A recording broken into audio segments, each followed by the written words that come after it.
योगेशजी, मी विचारतो तुम्हाला, आज निघालेली GR आणि आंदोलनाचा झालेला यशस्वी शेवट असं म्हणलं जातं, सरकारनं फसवलंय का मराठ्यांच्या पदरात लढ्याच्या प्रमाणात आपल्याला काही मिळालंय? हे बघा, मनोजदादांच्या सारख्या प्रामाणिक नेतृत्वानं मला तो GR तपासून घ्यायची जबाबदारी दिली होती. काय याच्यात बघा, काय उणिवा असतील तर सांगा. आणि तिथंच आम्ही तपासलो. त्याच्या शब्दांमध्ये बऱ्याचपैकी पद्धतीने फेरफार केला गेलेला आहे. त्याच्यामध्ये कन्फ्युजन ठेवलं गेलेलं आहे, जेणेकरून येणाऱ्या हजारो मराठ्यांना, येणाऱ्या अनेक पिढ्यांना त्याचा त्रास होणार आहे. मनोजदादांना अनेक वकिलांनी घेरले आणि त्यांना मिसगाईड केलेलं आहे. माझं असं स्पष्ट म्हणणं आहे की सरकारनं आपल्याला फसवलेलं आहे. मनोजदादांनी अजूनही संयम बाळगावा. आम्ही त्यांच्या नेतृत्वात लढायला आजही तयार आहोत. ते आमच्यासाठी दैवत आहे.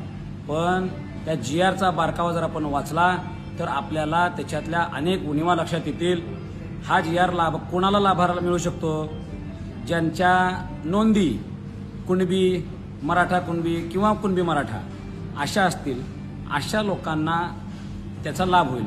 बरं, मग ह्यात वेगळं काय आहे? शिंदे समितीनं तर ते आधीच शोधलेलं आहे. बरं, अजून सोप्या भाषेत सांगतो, ज्या ज्या लोकांना शिंदे समितीच्या माध्यमातून नोंदी मिळालेल्या आहेत त्यांनाच तेवढा ह्यातला फायदा होणार आहे.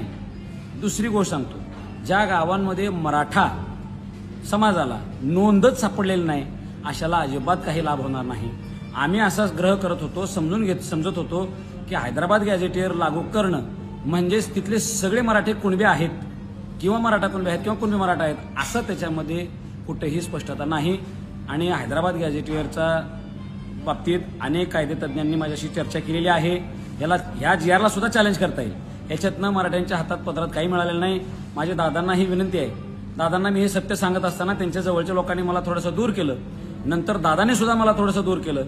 पण जे त्यांनी जर माझ्यावर जबाबदारी दिलेली असेल तर एक छत्रपतींचा मावळा म्हणून, एक खानदानी मराठा म्हणून सत्य सांगायचं धाडस मी दादांना तिथं केलं. भलेही माझी गोष्ट आता त्यांना मान्य झाली नाही, पण त्यांना योग लक्षातही आलेलं आहे की योगेश केदार काहीतरी म्हणते म्हणजे त्यात खरं आहे. आणि आता मनोजदादांची प्रकृती आमच्यासाठी फार महत्त्वाची होती, म्हणून समाजाला सुद्धा समजून घ्यावं लागणार आहे. परत एकदा आपल्याला लढायची तयारी ठेवावी लागणार आहे. मनोजदादांसारखा हिरा आपल्याला गमावून चालायचा नाही. त्या नेतृत्वासारखा प्रामाणिक नेता नाही, हे माझं मत आहे. फक्त त्यांना काही लोक मिसगाईड करतात आणि शेकडो आत्महत्या झालेल्या, शेकडो लोकांच्या केलेल्या त्यागातून करोडो रुपये खर्च करून आत्ता जे काय आम्ही मुंबईला दाबलं होतं, सरकार घाबरलं होतं, न्यायालय सुद्धा घाबरलं होतं. अशा स्थितीत आम्हाला सगळ्या ज्याचा मराठा शब्द आहे त्याला दाखला देण्याची संधी होती. ती संधी सरकारनं आमच्याकडनं हिरावून घेतली. आज मला मराठा समाजाला मला माफ करा की माझा आवाज कमी पडला आणि सत्य सांगून ऐकून घेण्याची कोणाची तयारी राहिली नाही. मला मराठ्यांनी माफ करावं आणि आपण या सरकारसोबत सत्य जे आहे ते सरकारला सांगू आणि त्यांच्यासोबत भांडत राहू. जय शिवराय. छत्रपती शिवाजी महाराज की